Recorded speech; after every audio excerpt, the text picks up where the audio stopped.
What does it mean to be unreliable? Muslims believe in Jesus Christ. There's a lot of interest, I think, from the Muslim community, and many Muslims feel that your conclusions, your historical conclusions of who Jesus Christ is more commensurate with the Muslim idea than it is with the Christian one. I wouldn't say that they line up well with the Muslim view. I really do think Jesus was crucified and that he really was dead and buried. I'm not interested in whether Jesus was the Son of God, because I don't think there was a God. And so my understanding is that your conclusion is that Jesus Christ was a messianic prophet. I think he thought that he was a son of God, in the sense that he was specially chosen by God. I think Jesus really did think he was going to be the Messiah, the future king of Israel. I mean, that is, after all, why they crucified him. I think that that's historically right. I think that all of these gospel authors, I think all of them think that in some sense, Jesus is God. If you think that the Bible cannot have any mistakes in it, if you're shown a mistake, then you just refuse to admit it's a mistake. You think either it can be reconciled in some way, or that there's something we just don't understand about it, or we have and in the Quran it's mentioned, if this book was from other than God, they would have found in it many contradictions. If a book is without contradictions, that has no bearing on whether it comes from God or not. I've had phone books that are inerrant, but I certainly don't think God gave them.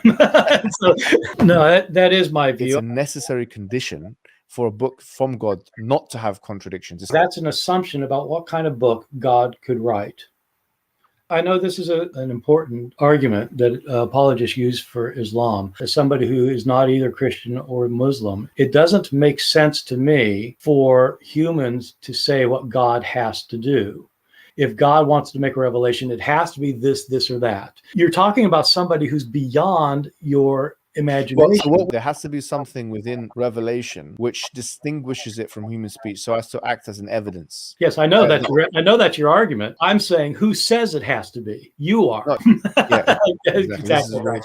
If it's not, then anyone can claim prophecy or prophethood, right? Well, the Christians say that's what the Christians say what Muslims are doing. They're just claiming things for themselves.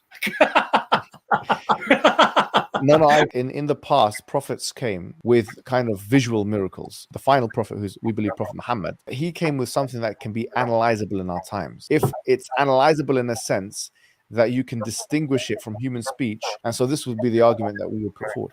Yeah, no, I know, and I don't buy it. No. Suppose he did not call himself God. That would not mean he's not God. I don't call myself a pain in the neck, but doesn't mean I'm not a pain in the neck. No, maybe. And I don't buy it.